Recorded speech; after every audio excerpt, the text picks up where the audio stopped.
Now the famine was severe in the land.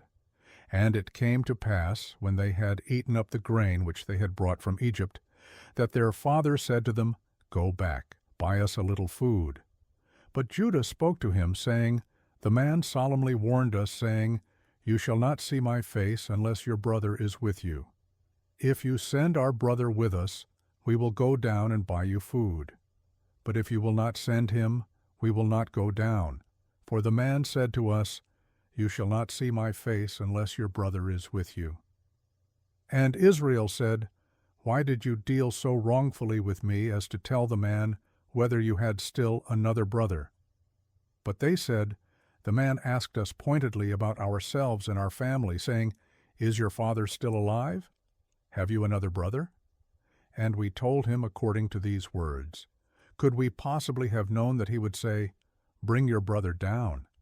Then Judah said to Israel his father, Send the lad with me, and we will arise and go, that we may live and not die, both we and you, and also our little ones. I myself will be surety for him. From my hand you shall require him.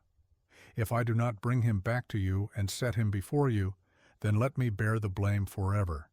For if we had not lingered, surely by now we would have returned this second time. And their father Israel said to them, If it must be so, then do this.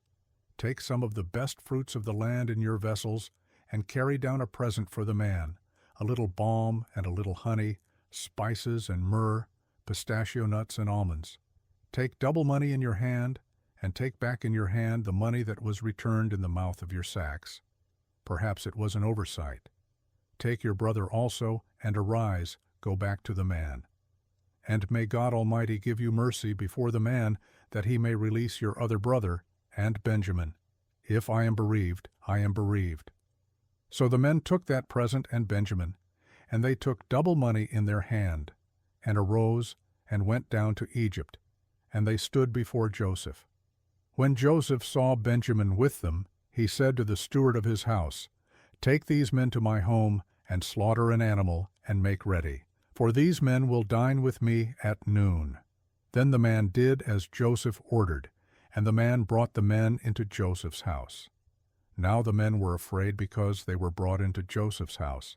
And they said, It is because of the money, which was returned in our sacks, the first time, that we are brought in, so that he may make a case against us, and seize us, to take us as slaves with our donkeys.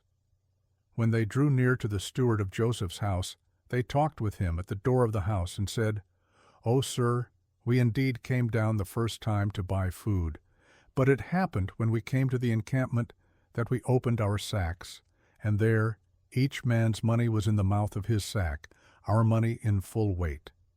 So we have brought it back in our hand.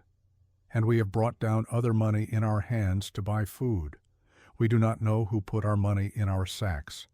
But he said, Peace be with you, do not be afraid. Your God and the God of your father has given you treasure in your sacks. I had your money. Then he brought Simeon out to them.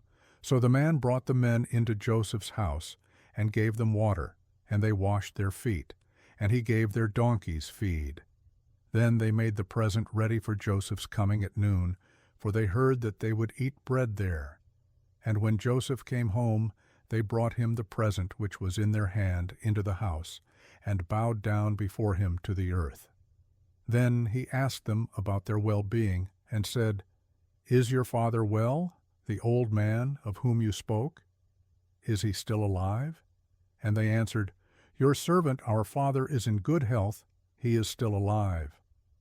And they bowed their heads down, and prostrated themselves. Then he lifted his eyes, and saw his brother Benjamin, his mother's son, and said, Is this your younger brother, of whom you spoke to me? And he said, God be gracious to you, my son. Now his heart yearned for his brother, so Joseph made haste, and sought somewhere to weep. And he went into his chamber, and wept there. Then he washed his face, and came out, and he restrained himself, and said, Serve the bread. So they set him a place by himself, and them by themselves, and the Egyptians who ate with him by themselves. because the Egyptians could not eat food with the Hebrews, for that is an abomination to the Egyptians. And they sat before him, the firstborn, according to his birthright, and the youngest, according to his youth. And the men looked in astonishment at one another. Then he took servings to them from before him, but Benjamin's serving was 5 times as much as any of theirs. So they drank and were merry with him.